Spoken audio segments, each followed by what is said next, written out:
The autumn afternoon sun filtered through the floor-to-ceiling windows of our penthouse in Upper Manhattan, casting long shadows across the marble floors I'd chosen myself years ago.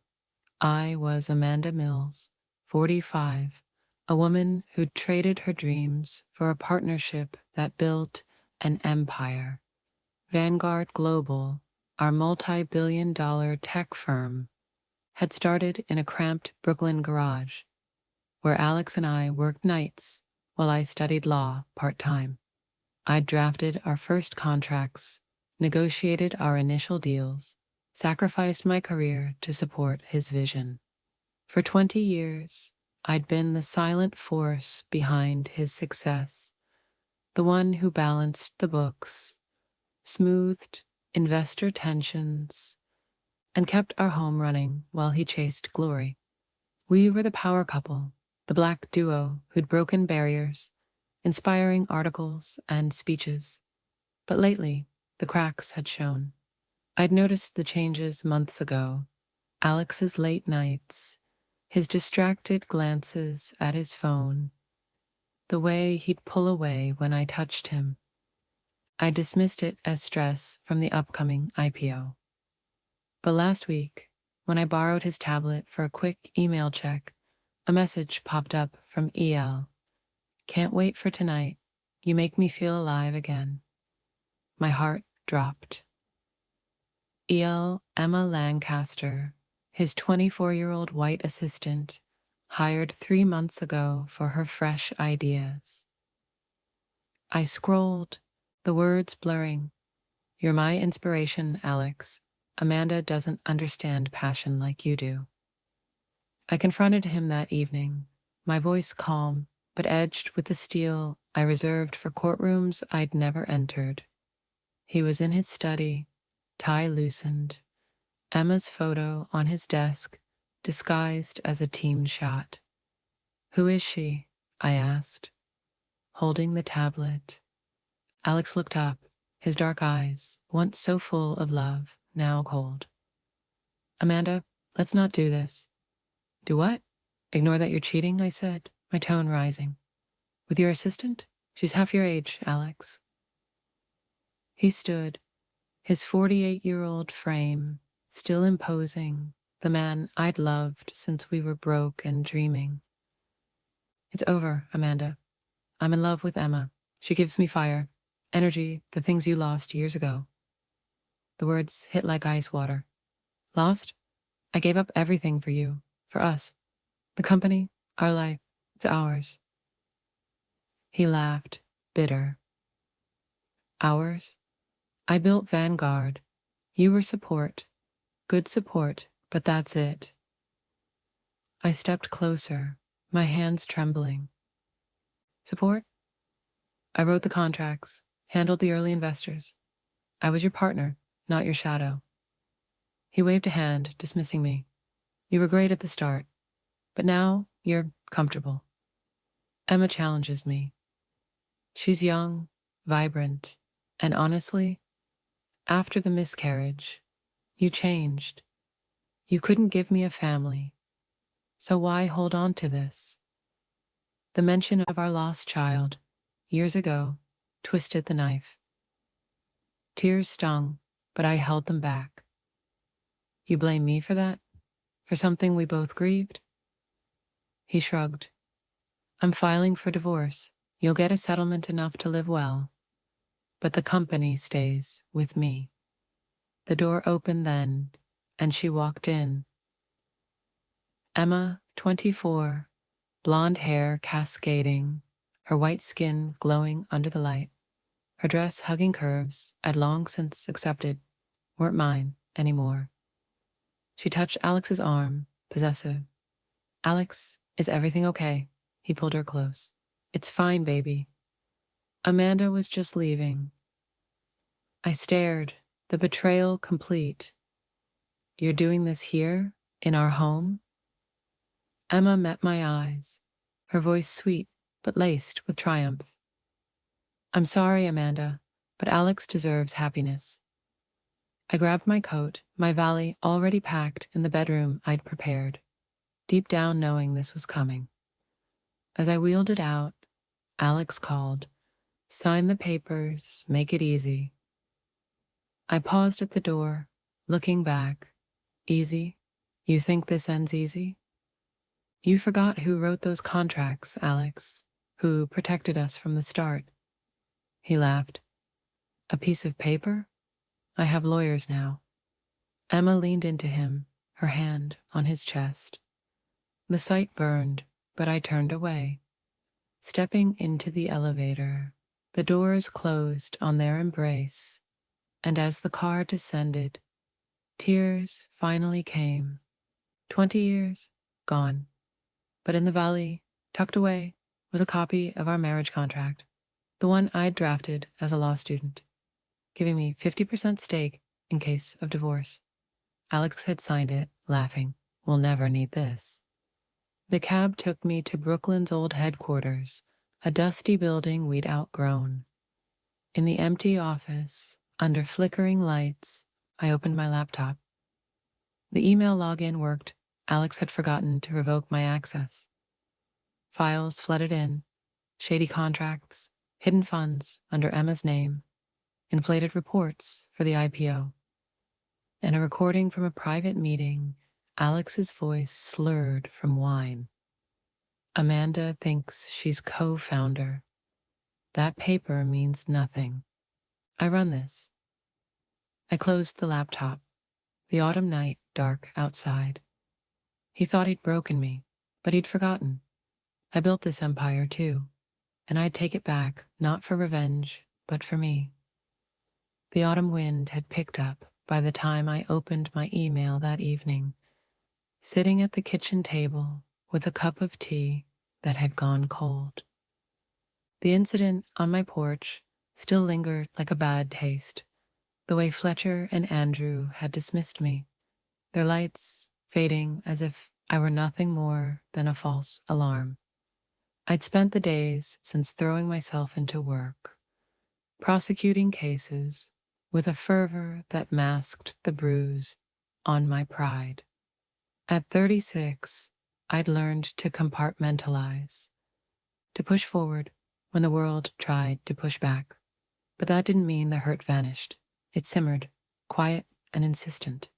The message popped up in my inbox, the sender line reading officer.dprice@citypd.gov. My finger hovered over it, curiosity mixing with caution. The subject was simple. A proper apology. I clicked. Miss Jennings, I've been thinking about what happened on your porch every day. I'd like to invite you for coffee, not to make excuses for anyone, but to listen if you're willing to share. I owe you that. Daniel Price. I read it again, the words straightforward, no deflection.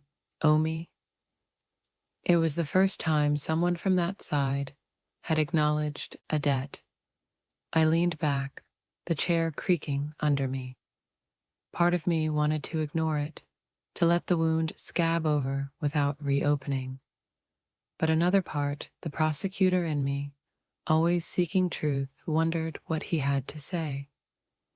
I replied, "The Artisan Cafe on U Street, Thursday, 4 p.m. Don't be late." Thursday arrived with a crisp bite in the air, leaves swirling on the sidewalks as I walked into the cafe. The Artisan was a cozy spot, filled with the scent of roasted beans and the low hum of conversations. I chose a table in the corner, my coffee steaming, and waited. At exactly 4, Daniel Price pushed through the door, his off-duty clothes, a sweater and jeans, making him look more approachable, less like the officer who'd intervened. His dark hair was neat, his eyes scanning until they landed on me. He approached with a nod. "Thanks for meeting me," he said, sitting down. He ordered a tea, his hands folded on the table. I sipped my coffee, studying him. "Your email didn't sound like the usual brush off.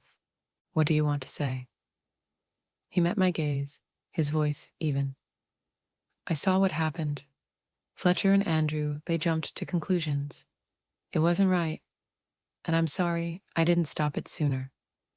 You did more than they did, I said, my tone guarded. You asked for proof. That's something. He shook his head. It's not enough. I've been on the force 5 years. I've seen calls like that go wrong, assumptions made before questions are asked. Seeing it happen to you, a prosecutor, it made me question things. I leaned forward, my curiosity piqued. Question what? The job? Or the people doing it? Both, he admitted, his tea arriving. He stirred it slowly. I joined to protect, but sometimes it feels like we're protecting the wrong things. That day, on your porch, I saw the doubt in their eyes. It wasn't about facts, it was about who you are. The words landed heavy, echoing my own thoughts. It's always about who I am, I said, my voice low. In court, I'm respected. Outside, I'm suspect. That porch is mine. I earned it. But to them, I didn't belong. Daniel listened, his expression open. That's not how it should be. You shouldn't have to prove you belong in your own home. His sincerity cracked something in me. We talked longer than I planned. I shared about the invisible barriers, the times colleagues assumed I was support staff, the weight of being the only Black woman in rooms full of power. He told me about a partner who'd left the force after speaking out, how it haunted him. If I stay silent, I'm part of it, he said quietly. The conversation flowed, the cafe emptying around us. As we stood to leave, he walked me to my car, the autumn dusk settling. If you ever want to talk again, no agenda, I'm here. I nodded, my guard softening. I'll think about it. That night, alone in my house, I stood on the porch where it happened. The leaves rustled, the street quiet. The humiliation hadn't faded, but Daniel's words echoed. Someone had seen me, acknowledged the wrong. It wasn't justice, but it was a start. In the days that followed, his presence lingered in my thoughts. The officer who'd listened when others hadn't. I didn't trust easily, but for the first time since that afternoon, the house felt a fraction less foreign, the weight a little lighter. Daniel Price had planted a seed of possibility, and I wasn't sure if I was ready to let it grow, but I knew I couldn't ignore it. The autumn days began to shorten, the golden leaves giving way to crisp winds that whispered of change. I was Olivia Jennings, 36, a district prosecutor, whose life had become a careful balance of courtroom battles and personal solitude. The incident on my porch still echoed in my mind, the way Fletcher and Andrew had questioned my right to be in my own home, their lights fading as if the moment had never happened. But Daniel Price, the officer who'd stepped in with quiet authority, had lingered in my thoughts. His email had opened a door I wasn't sure I wanted to walk through, but curiosity and a need to be heard had pulled me forward. We met more often after that initial coffee, not by accident, but with a subtle intention that grew with each encounter. It started with a text about a legal reform seminar in D.C., where he'd reserved a seat next to mine. The room was filled with lawyers and activists, their voices echoing off the walls as they debated systemic flaws. Daniel sat beside me, his notebook open, his questions sharp but thoughtful. During a break, as we stood by the coffee station, he turned to me. Your cases come up in these talks a lot, he said. You're making waves. I stirred my coffee, my guard still up but softening. Waves don't always reach the shore. Sometimes they just crash. He nodded, his eyes meeting mine. But they change the landscape. That's something. From there, our conversations deepened. We walked through Rock Creek Park one afternoon, the leaves crunching underfoot, the air cool and fresh. I shared pieces of my past, the childhood in a modest Brooklyn home, the drive to prove myself in law school, where I was often the only black woman in the room. It's like carrying an invisible weight, I said, my voice low. You push through, but it's always there. Daniel listened, his hands in his pockets. I can't know that weight, he admitted, but I've seen it in calls, in the way assumptions are made before questions are asked. It's why I stay to try and lighten it, even if it's just one moment at a time. His honesty disarmed me. He told me about his own scars, a father who'd been a cop, pushing him into the force, the pressure to conform in a system that rewarded silence. I thought it was about justice, he said, his voice tinged with regret. But some days, it feels like protecting the status quo. We sat on a bench as the sun dipped, the park emptying around us. Why do you keep going? I asked. He looked at me, his gaze steady. Because if I don't, who will? And after seeing what happened on your porch, it made me question everything. The words hung between us, the autumn light fading. I felt a pull, a connection forming in the quiet spaces between our stories.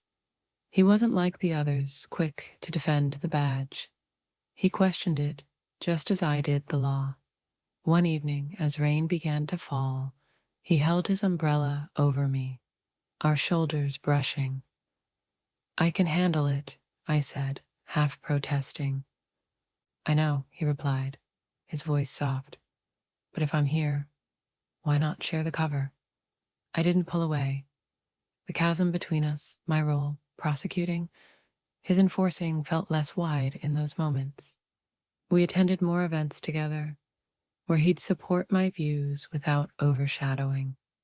At a panel on community trust, he spoke up about internal accountability, his words aligning with mine. Afterward, as we walked to my car, I said, "You didn't have to back me like that." "I wanted to," he said. "It's not about owing you anymore. It's about believing the same things." His sincerity warmed me. 6 years younger, from a different world. But he saw me not the title, not the barriers, but the woman fighting them. When he suggested teaching a workshop on equity in law enforcement at a local center, I agreed. "It's a start," he said, his eyes hopeful. As we parted that night, the city lights reflecting on wet pavement, I felt a shift. Daniel wasn't just an ally.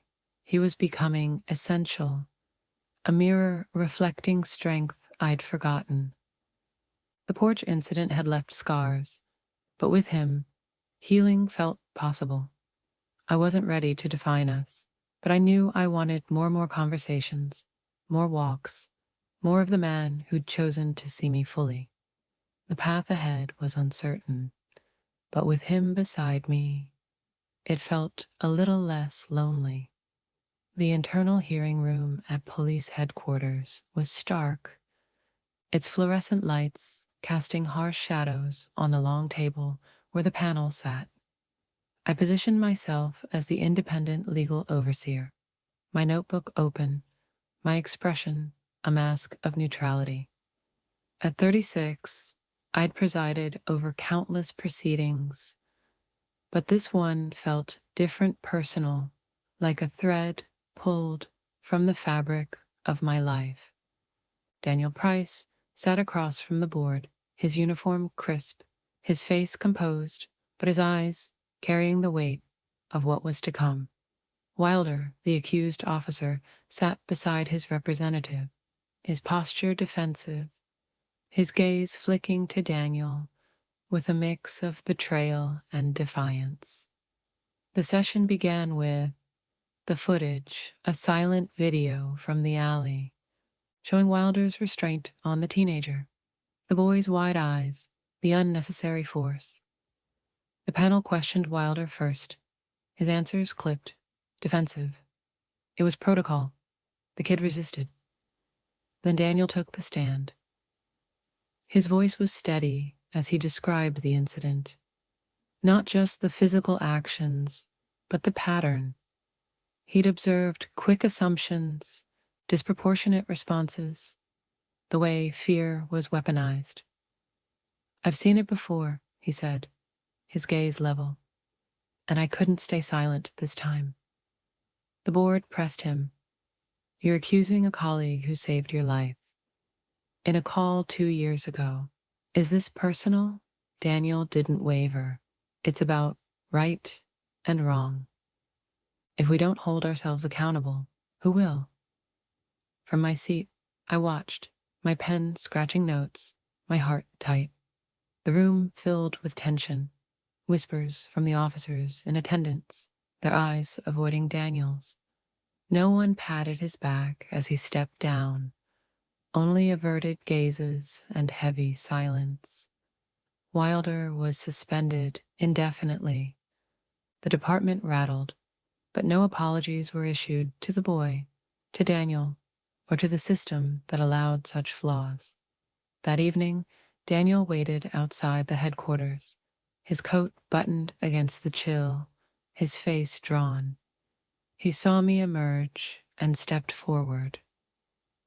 "You were there," he said, his voice low. I nodded, stopping a few feet away. I had to be. It was my duty. He looked at me, his eyes searching. "And now? Wilder's out. I'm reassigned to desk duty. Safety reasons, they say. My old partners see me as a snitch." "You did what's right," I said, my voice firm but soft. "That's what we talked about, changing the system from within." He ran a hand through his hair, frustration evident. "I know. But it costs, Olivia. And you had to oversee it. If this pulls us apart." I stepped closer, the wind whipping my coat. "We're not apart. We're on the same side. But yes, it hurt watching you risk everything." He met my gaze, his expression heavy. "I'd do it again. For the kid. For what we believe." The words warmed me, but the gap between us felt wider in that moment. At 36, I'd learned to separate heart from duty, but Daniel had blurred those lines. His choice to speak up honored our connection, but it also exposed us to scrutiny, the whispers about a prosecutor and an officer, the assumptions about race and power. I pulled back slightly. "We need time," I said, "to see what this means." He nodded, his voice quiet. "I'll wait, but if you need me, I'm here." He turned and walked away, his silhouette fading into the dusk. I stood there, the headquarters looming behind me, my heart aching with a cold I couldn't shake. The system had bent, but at what cost? Daniel's testimony had been brave, but it risked his career, his safety, in a department resistant to change. I thought of my porch, the doubt in those officers' eyes, and how I'd stood alone then. Now, with Daniel, I wasn't alone, but the path felt fraught. At 36, I'd learned to stand firm, but letting him in meant sharing the burden and the risk. As I drove home, the city dark around me, I wondered if justice would demand more from us than we could give, or if our bond was strong enough to endure. The internal hearing room was a stark chamber. its walls echoing with the weight of words unspoken.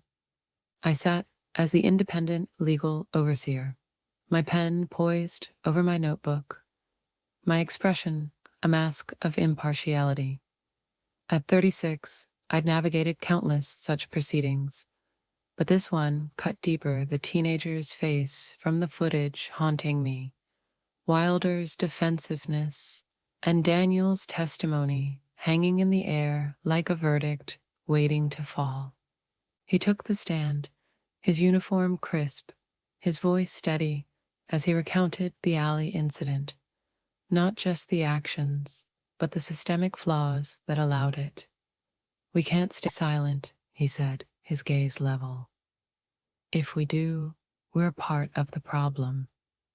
The panel pressed, questioning his loyalty to Wilder, the man who'd saved him in a call years ago.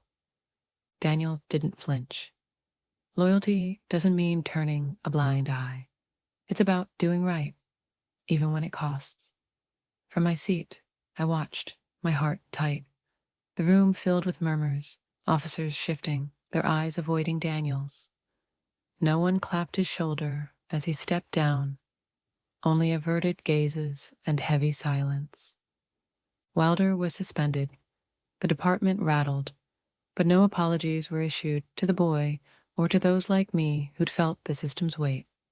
Daniel was reassigned to desk duty for safety, a quiet exile in a force resistant to change. That evening, Daniel waited outside headquarters, his coat buttoned against the wind. He saw me and approached, his face drawn. "You heard it all," he said. I nodded, stopping a few steps away. "You were brave. It mattered." He looked at me, his eyes searching. "It cost, Olivia, but I'd do it again for the kid, for what we believe." The words warmed me, but the gap between us felt wider. At 36, I'd learned to separate heart from duty, but Daniel had blurred those lines. His choice honored our connection, but it exposed us the whispers about a prosecutor and an officer, the assumptions about what we were. I pulled back slightly. "We need time," I said, "to see what this means." He nodded, his voice quiet. "I'll wait, but if you need me, I'm here." He turned and walked away, his silhouette fading into the dusk. I stood on the steps, the headquarters looming behind me, my heart aching with a cold I couldn't shake up. The system had bent, but at what cost? Daniel's testimony had been brave, but it risked his career, his safety in a department slow to change. I thought of my porch, the doubt in those officers' eyes, and how I'd stood alone then. Now, with Daniel, I wasn't alone, but the path felt fraught. As I drove home, the city dark around me, I wondered if justice would demand more from us than we could give, or if our bond was strong enough to endure. The weeks blurred into months, the hearings' echoes fading as spring bloomed. I reopened my law and racial equity class in Brooklyn, a space for dialogue amid the city's hum. Every Saturday, the room filled with eager faces, questions sharp.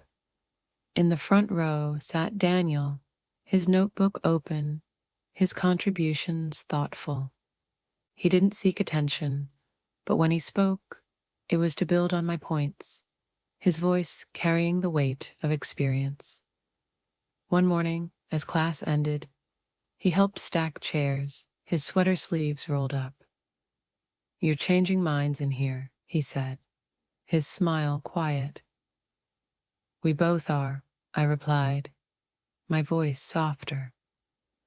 At semester's end, an envelope arrived at my office, unmarked. Inside was a photograph, grainy but clear, taken from a distance that winter morning. It didn't show Michael's grip or Emily's sneer, nor my stumble against the metal door.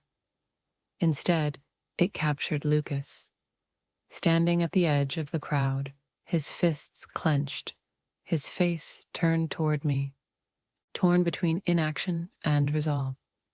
A note was tucked beneath, written in blue ink. I didn't step forward that day, but today I'll stay if you'll let me.